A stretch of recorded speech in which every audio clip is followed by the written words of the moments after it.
আসসালামু আলাইকুম গাইস, আশা করি আপনারা সবাই ভালো আছেন। তো দেখতেই পারতেছেন এই পয়েন্টে আমরা লেআউট দিয়েছিলাম 3 বার, দিয়ে আমরা লাস্টে বেজের দাগ বের করে রাখছি। আর আজকে মাটি খোদা হইলে এই পর্যন্ত কয়টা বেজ, 6টা 7টা বেজ ক্লিয়ার হয় না আর কি। তো মূল বিষয়টা হচ্ছে আমরা বেজের সাইজ যা আছে তার সাইডে 1 ফিট করে চারপাশে বাড়তি মাটি কাটে নিলাম। মাটি কাটে নেওয়ার উদ্দেশ্য হচ্ছে শাটারিং করব। আমরা শাটারিং করব প্রতিটা বেজে 4 সাইড দিয়ে। সেই শাটারিংয়ের ভিতরে আমাদের বেস কলাম থাকবে। আর সিসি ঢালাই হবে 3 ইঞ্চি, তারপরে শাটারিং হবে, তারপরে বেস কলাম আমরা আবার লেআউট দিয়ে দাঁড় করাবো। তো আমাদের কাজটা কেমন হচ্ছে আমরা তো নিজেরা করতেছি। আমরা নিজেরা যদি বলি যে আমাদের কাজ 100% ভুল হবে নিজেদের বলা। তো আমাদের কাজগুলো কেমন হচ্ছে আপনারা দেখে অবশ্যই আমাদের কমেন্টে জানিয়ে দিবেন।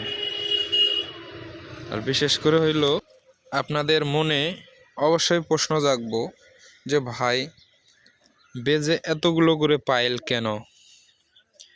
তো আসলেই এই জায়গার মাটিগুলো একদম নরম।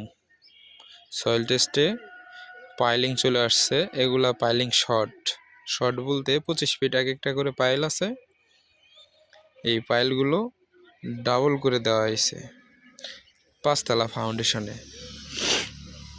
আর যেগুলো অরিজিনাল আরসিসি পাইল সেগুলো হচ্ছে অনেক বড় লং সাইজ হয় আর অনেক মোটা সাইজ হয়। দেখা গেছে এটা আমাদের কর্নারের বেস, এখানে যদিও ওই পাইল দেওয়া হয়তো 2টা অথবা 3টে, আর ওইটাই হয়তো 3টা দেওয়া পড়তো মাঝেরটায়, আর ওই কানিটাও 2টা অথবা 3টে, আর এগুলাই হয়তো মাঝেরটায় 4টা অথবা 3টে, এরকমভাবে দিত। তো এই জায়গার মাটিটা বেশি লুজ, এই কারণে পাইল তারা ইঞ্জিনিয়াররা কীভাবে যে দিছে সেটা বলতে পারতেছি না। তবে এতটুকুই জানি ওনারা কোনো সময় ভুল করতে পারে না।